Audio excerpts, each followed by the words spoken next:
ఏదైనా సరే వాళ్ళకు నిజాలు గనక అర్థమైతే, వాళ్ళ గనక మేము పడ్డ బాధని క్లియర్‌గా చెప్పినప్పుడు వాళ్ళకి అర్థమైతే, వాళ్ళకి మా అభిమానులు పెరిగిపోవడం కాదు. వాళ్ళ ఇంటి మనుషులా స్వీకరిస్తారు. నిజంగా నాకు సోషల్ మీడియాకు అదే విధంగా జరిగింది. నాకు సోషల్ మీడియాలో చాలామంది నాకు ఫ్యాన్ అని ఒకటి కాకుండా, వాళ్ళ ఇంటి ఆడబిడ్డగా, వాళ్ళ ఇంటి ఒక సిస్టర్‌గా నన్ను స్వీకరించడము అనేది నిజంగా నేను చాలా చాలా హ్యాపీగా ఫీల్ అవుతున్నాను నిజంగానే. అది ఎప్పటికీ ఇదే విధంగా నేను కాపాడుకుంటాను. అండ్ నేను అది వాళ్ళకి తోడుగా ఎప్పటికీ ఉంటాను నిజంగా. అది ఎప్పుడు మర్చిపోను. సో ఎలా ఉన్నారు వరంగల్‌లో అందరూ? వరంగల్ మొత్తం కూడా సూపర్బ్. అందరూ చాలా బాగున్నారు.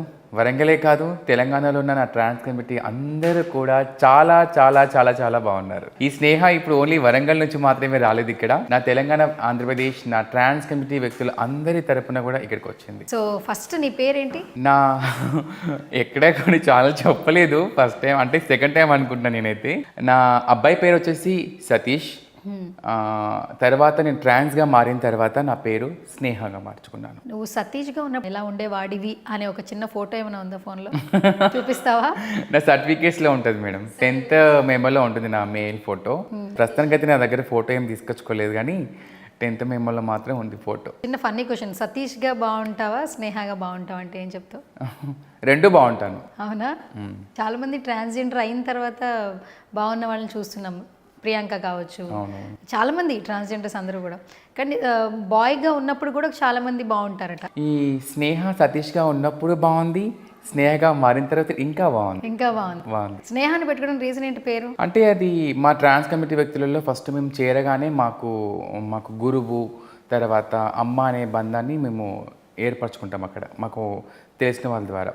మార్చుకున్నప్పుడు అక్కడ మేమైతే మాకు చెటాయ్ అని చెప్పేసి అంటాము. మా సాంప్రదాయంలో ట్రాన్స్ కల్చర్లో చెటాయ్ అని చెప్పేసి అంటాము. ఆడ కూర్చున్నప్పుడు అక్కడ మాట్లాడేటప్పుడు వాళ్ళు అడుగుతారు మనకు ఇష్టమైన పేరు ఏం పేరు అని చెప్పేసి అన్నప్పుడు, నేను అప్పుడు చెప్పినప్పుడు నాకు ఇష్టమైన పేరు అని చెప్పేసి మా పెద్దవాళ్ళు, అంటే ఎవరైతే మా గురువు ఉంటారో మా గురువు గారు సెలెక్ట్ చేసి పెడతారు పేరు. అప్పుడు ఆ పేరే ఇప్పుడు మా గురుగారి నోటితో వచ్చిన పేరే ఇప్పుడు ఈ స్నేహ సోషల్ మీడియాలో అంతటా కూడా ఒక పేరు సంపాదించుకుంది. సో స్నేహ, నువ్వు సినిమాలు కూడా బాగా చూస్తుంటావు అండ్ మూవీస్లో కూడా కొన్ని ఆఫర్స్ వచ్చాయని విన్నాము. సో ఆఫర్స్ గురించి తెలుసుకునే ముందు రీసెంట్గా నువ్వు చూసిన ఫిలిం ఏంటి? బలగం. ఎలా ఉంది? నా మనసును కదిలించిన సినిమా అది నిజంగా. ఎందుకంటే బలగం సినిమాది సినిమా కాదు, నిజమైన కథ. చాలా సినిమాలు ఏదో కథలు రాసి తీసి పెడతారు, కానీ బలగం సినిమా మాత్రం అది కాదు మేడం. వాస్తవాలను చూపించిన సినిమా అది. నిజంగా వేణు సార్ ప్రాణం పెట్టి రాశాడేమో ఆ స్టోరీ. నిజంగా ఆ సినిమా చూసినంతసేపు నేను కన్నీళ్ళతో అసలు ఆ క్లైమాక్స్ సాంగ్ అంటే నిజంగా మేడం చాలా బాగా ఏడ్చేసాను. సినిమా ఆ పాట వినడం పక్క పెట్టి ఏడ్చేసాను నిజంగా. ఎందుకు మా ట్రాన్స్జెండర్స్కి ఆ బలగం సినిమా అంత అటాచ్మెంట్ అయిందంటే, ప్రతి ఒక్క ట్రాన్స్జెండర్కి ఒక అమ్మ నాన్న ఉంటారు, ఒక అక్క, ఒక చెల్లి, ఒక తమ్ముడు, ఒక బంధాన్ని చేకూర్చుకుంటుంది. ఆ బంధం నుంచే విడిపోయి ఒక ట్రాన్స్గా మారుతుంది. ఎందుకంటే ఒక ట్రాన్స్జెండర్ అయిన తర్వాత ఏ కుటుంబం కూడా యాక్సెప్టెన్స్ చెయ్యరు. కానీ బలగం సినిమా చూసిన తర్వాత అయినా సరే కుటుంబం సభ్యులు అర్థం చేసుకోవాలి. నిజంగా మేడం, ట్రాన్స్జెండర్స్ చనిపోయినప్పుడు చివరి చూపు కూడా నోచుకోలేని వాళ్ళు ఉన్నారు మేడం. అలాంటి వాళ్ళు ఉన్నారు. మేము చాలాసార్లు బాధపడ్డ సందర్భాలు ఉన్నాయి. మేము చనిపోగానే మేము చనిపోగానే మా పెద్దవాళ్ళు మా పేరెంట్స్కి తెలియజేస్తారు. కొంతమంది ఏం చేస్తారంటే వస్తామని చెప్పేసి అంటారు. కొంతమంది మీరు కానిచ్చేసేయండి, మాకు అంత స్తోమత లేదని చెప్పేసి అంటారు. ఎందుకంటే వాళ్ళ పరువు ఎక్కడే పోతుందో అని చెప్పేసి అని. సొసైటీలో ఉన్న మాపై ఉన్న అపోహల వల్ల, ఈ చిన్న చూపు వివక్షత వల్ల వాళ్ళు కూడా చివరి చూపుకు నోచుకోలేని వాళ్ళు ఉన్నారు. కానీ బలగం సినిమా చూసిన తర్వాత మాకు అనిపించింది, అక్కడ అన్నీ ఇష్టమైనవి అన్నీ పెట్టి కాకి ముట్టుకోకపోతే ఎంత బాధపడతారో చూశారు కదా మేడం.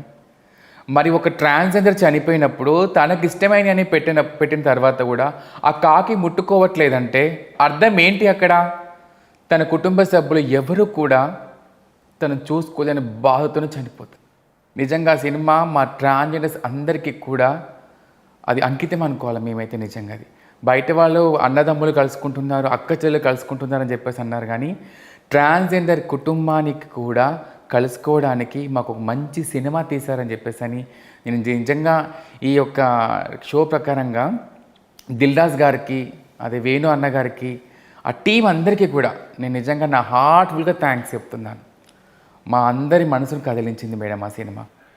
అంటే ఒక కుటుంబంలో ఒక అబ్బాయి పుట్టిన తర్వాత అబ్బాయిగా చూస్తారు. తర్వాత మేము ఇలా ట్రాన్స్గా మారిన తర్వాత కుటుంబ సభ్యులు ఎవరు మమ్మల్ని ఒప్పుకోరు, పట్టించుకోరు కూడా. ఆ సినిమా క్లైమాక్స్ సాంగ్ వస్తుంటే నాకు నిజంగా మా అమ్మ చెల్లి వచ్చి మందలించుకో అమ్మ అని చెప్పేసి అన్నప్పుడు, కానీ అన్న చక్కగా చల్లగా చూసుకో ఆ చెల్లిని అని చెప్పేసి అన్నప్పుడు, ఆ తమ్ముళ్ళని చూసుకో, వాళ్ళందరూ కలిసి ఉంటే నా ఆత్మ శాంతిస్తుంది అయ్యా, నేను కోరుకుంటున్నా అయ్యా అని చెప్పేసి అన్నప్పుడు, ఆ కొమరయ్య సాంగ్ పాడేటప్పుడు నాకో తల్లి ఉంది, నాకో తండ్రి ఉన్నాడు, నా తల్లిదండ్రులు కూడా కోరుకుంటారు కదా.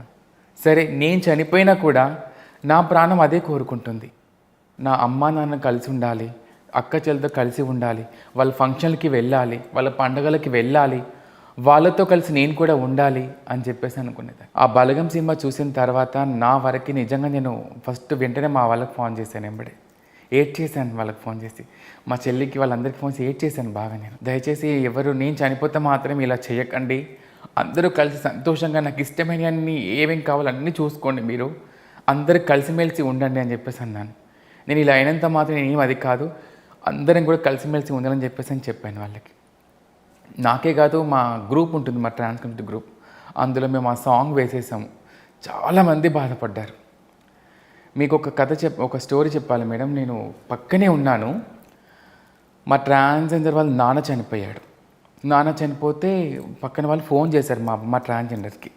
ఫోన్ చేసి ఇట్లా నాన్న చనిపోయారని చెప్పేసి, నేను వస్తున్నా ఎంబడే బయలుదేరి వస్తున్నా అని చెప్పేసి అంటే, వెంటనే వాళ్ళ తమ్ముడు ఫోన్ చేసి ఏమని చెప్పాడు తెలుసా మేడం, నువ్వు ఇంటికి వస్తే ఎంబడే మధ్య దారిలోనే చంపేస్తాం నిన్ను అని చెప్పేసి అన్నారు. అంటే తను ట్రాన్స్జెండర్ అయ్యాడు కాబట్టి, ట్రాన్స్జెండర్ అయినాడు కాబట్టి చివరి చూపుకు నోచుకోదని చెప్పేసి అన్నారు.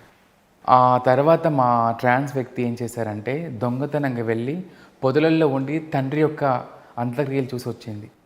ఇలాంటి దౌర్భాగ్యం ఎవరికైనా వస్తుందా అండి చెప్పండి. బలగం సినిమా చూసిందో నాకు అనిపించింది, ఇలాంటి పరిస్థితి ఎవరికి రాకూడదు, అందరం కలిసిమెలిసి ఉండాలి. సొసైటీలో మాపై ఉన్న అపోహలన్నీ కూడా తొలగిపోయి ప్రతి ఒక్క కుటుంబంతో ట్రాన్స్జెండర్ ఉండే విధంగా ఉండాలి అని చెప్పేసి అనుకున్నాను. నాకు నిజంగా ఈ షో ద్వారా చెప్పడానికి అవకాశం వచ్చినందుకు నేను చాలా హ్యాపీగా ఫీల్ అవుతున్నాను. ప్రతి ఒక్క ట్రాన్స్ కుటుంబం అందరికీ చెప్తున్నాను, బలగం సినిమా చూడండి, చూసిన తర్వాత అందులో మమ్మల్ని ఒక్కసారి గుర్తు చేసుకోండి, అదే నేను కోరుకునేది మేడం. ఇప్పుడు నువ్వు వరకు చెప్తున్నావు స్నేహ, ఎంతమంది తల్లిదండ్రులు ఒక ట్రాన్స్గా మారిన తర్వాత వెళ్ళిపోయిన తర్వాత ఈ కుటుంబంలోకే రానివ్వట్లేదు. అలాంటప్పుడు ఒక ట్రాన్స్జెండర్, ఇప్పుడు నువ్వే ఉన్నావు, సతీష్ నుంచి స్నేహగా మారావు, మీ అబ్బాయి చనిపోయాడు అని చెప్తారు. ఇప్పుడు ట్రాన్స్జెండర్గా ఉన్నప్పుడు మాకు అబ్బాయి లేడు అని చాలామంది ఫ్యామిలీస్ వదిలేసాయి. మేడం ఒక మాట చెప్పాలి, ట్రాన్స్జెండర్గా మారిన తర్వాత కుటుంబ సభ్యులు ఏమంటారని చెప్పన్నా, నువ్వు ఎప్పుడైతే ఆ చీర కట్టుకున్నావో నువ్వు మాకు చనిపోయినట్టే, నెత్తి మీద నీళ్లు పోసుకొని నువ్వు చనిపోయావని చెప్పేసి నీ ఫోటో దండ పెట్టేసి పక్క కూర్చుంటాను, నువ్వు ప్యాంట్ షర్ట్ వేసుకొని వచ్చి మాతో ఉంటావా ఉండు, లేకపోతే వద్దు అని చెప్పేసి అంటారు. అంటే మనసుని చంపుకొని బ్రతకాలా మేడం? మనసుని చంపుకొని బ్రతికితే మంచిదా? అంటే ఒక అంటే మనసుని చంపేసుకుని ఒక అమ్మాయిని పెళ్లి చేసుకుని అమ్మాయి జీవితాన్ని ఆగం చేస్తే మాత్రం అప్పుడు మంచి పేరు వస్తుందా? అంటే నిజాయితీగా మాలో ఉన్న వ్యక్తిత్వాన్ని బయట పెట్టేసి మేమేంటి అని చెప్పి ఎక్స్ప్లెయిన్ చేసి మాకు నచ్చిగా బతకడం అనేది తప్పు. ఎన్ని చూడట్లేదు చాలామంది, కొంతమందికి ఫ్యామిలీ ఉన్న కుటుంబాలు మేడం బలవంతంగా పెళ్లి చేస్తారు. తర్వాత ఏమంటారు తెలుసా, బయటకు వచ్చింది బెడ్రూమ్కి వెళ్ళిన తర్వాత ఆ పెళ్లి కూతురు ఏమంటారు తెలుసా, పడక గదిలోకి వెళ్ళాక తెలిసింది ఆ అబ్బాయి గే అని. అప్పుడు పరుగు పోతే పర్వాలేదా? ఎన్ని ఛానల్స్లో చూడలేమని వచ్చిన ఇలాంటివి, ఎన్ని పేపర్స్ చూడలేదు, కోర్టు మెట్లు ఎంతమంది ఎక్కలేదు. వాస్తవానికి ఇదే ఎవరికి కూడా తెలియదు. సో అందుకే కాబట్టి ఫ్యామిలీ మెంబర్స్ అందరికీ కూడా అవగాహన అనేది ఉండాలి.